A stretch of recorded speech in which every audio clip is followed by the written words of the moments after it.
Mic is off. I'm sorry, you have exceeded your time, ji. Thank you very much. The last speaker for this discussion on national integration, Sayyid Adnan Kakakhail Sahib, seat number 93, Jamiatul Ulum Islamia, Banori Town, Karachi se ताल्लुक है इनका. Jamia उलूमुल Islamia Binori town Karachi. मेरे साथियों ने कल भी इस मौजू के ऊपर बहुत अच्छी बातें की. आज कोशिश करूंगा उन्हीं बातों की रोशनी में इसको बिल्कुल मुख्तसर अंदाज में पेश करूं. इसमें दो राय नहीं है कि हमारा सबसे बड़ा बहरान नज़रियाती यकजहती, फ़िक्री वहदत और इत्तेहाद व इत्तेफाक से महरूमी है.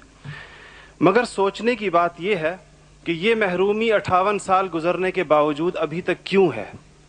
उसकी वजह यह है कि वो जो बुनियादी प्लेटफॉर्म दिया गया था कि पाकिस्तान का मतलब क्या, ला इलाहा इल्लल्लाह, उस पर कन्फ्यूजन्स पैदा कर दी गई. एक सोचे समझे मंसूबे के तहत अभी तक पूछा जा रहा है कि पाकिस्तान क्यों बनाया गया था, कायद का विजन क्या था. क्या ये चीज़ें बहुत क्लियर नहीं हैं? और क्या इस सवाल का जवाब मैं या आप दे सकते हैं या वो नस्ल दे सकती है जिसने तख्लीक पाकिस्तान के खाके में अपने खून से रंग भरा था.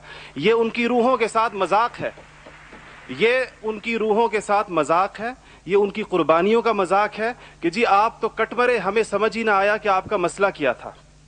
हमारा दूसरा बड़ा मसला अमन व अमान की दिगरगूं सूरत हाल है और बदकिस्मती से इसको बाज़ औक़ात कहा जाता है कि इस्लाम ज़िम्मेदार है.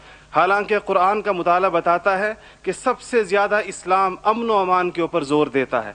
इब्राहीम अलैहिस्सलाम की दुआ तो ज़रा देखिए. मईशत की बात बाद में करते हैं, इकॉनमी की बात बाद में करते हैं, पहले अमन की बात करते हैं. फरमाते हैं रब्बि जअल हाज़ल बलद आमिना, इलाही मेरी इस बस्ती को अमन का गहवारा बना दे.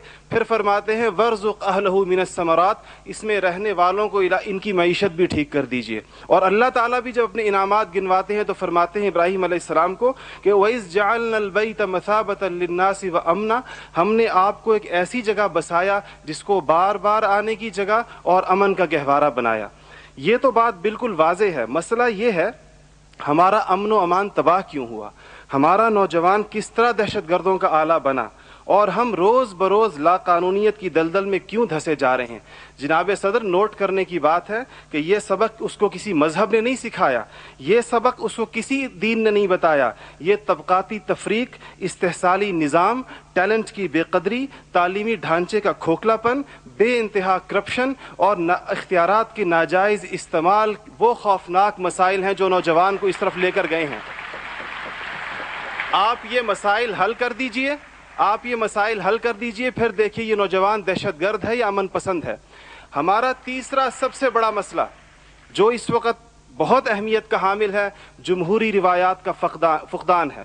हम अभी तक हकीकी जमहूरी कल्चर और अवामी मैंडेट के एहतराम के माहौल को पैदा करने में नाकाम रहे हैं.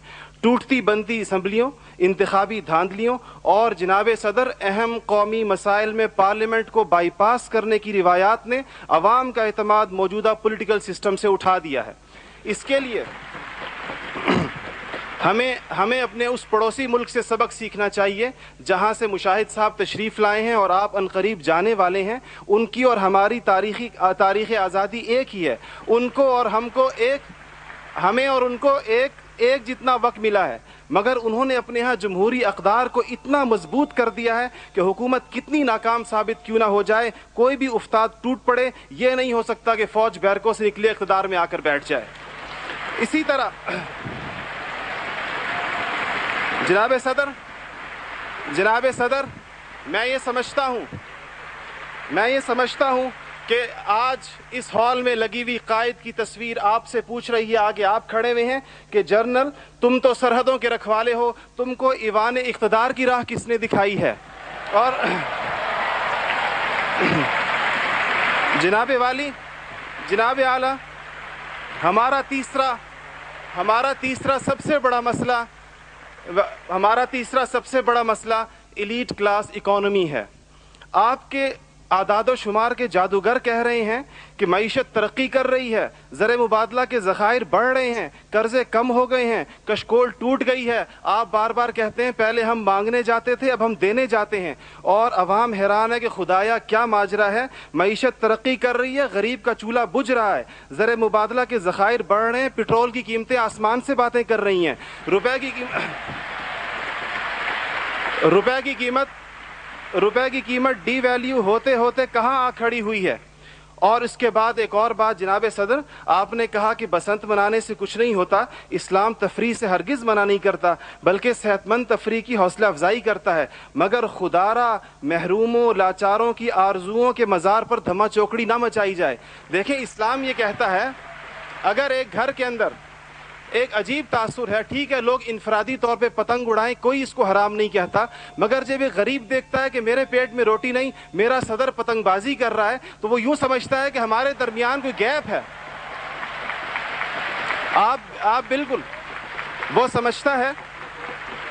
غریب کہتا ہے کہ میں, غریب دیکھتا ہے, غریب آپ کو اس کے احساسات کا بالکل اس طرح لگتا ہے ایک گھر کے اندر میت پڑی ہو اور آپ دوسرے گھر کے اندر ڈرم بجائیں کہ میں تو آزاد ہوں, غم تو تمہارا ہے میرا نہیں ہے.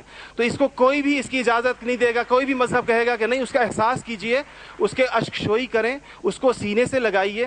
اس کے علاوہ جناب صدر ایک بہت اہم بات جو ہم محسوس کرتے ہیں کہ بعض مسائل آپ کے لہجے کی کرختی کی وجہ سے خراب ہوتے ہیں. آپ بلوچستان کے عوام سے کہتے ہیں تمہیں ہم وہاں سے ہٹ کریں گے, تمہیں پتہ ہی نہیں چلے گا ہم نے تمہیں کہاں سے ہٹ کیا ہے. یہ چیزیں آپ قوم کے بڑے ہیں, آپ کو بالکل قوم سے اس انداز میں گفتگو کرنی چاہیے جس طرح آپ اپنے بیٹے بلال سے گفتگو کرتے ہیں. آپ کو اس کے جناب صدر آپ کا لہجہ جو ہے, وردی کی بات میری بہن نے کی, وردی کی بات تو آپ نے خود 14 کروڑ عوام سے کہا تھا میں 31 دسمبر کو اتار دوں گا, پھر قوم کے وسیع تر مفاد میں آپ وعدے سے مکر گئے. تھینک یو جی, شکریہ, مہربانی, تھینک یو. آپ کا ٹائم ہو گیا ہو جی.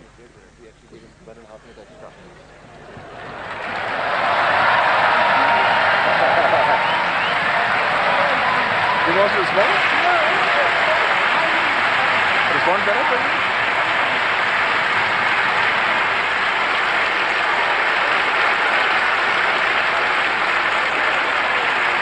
اوکے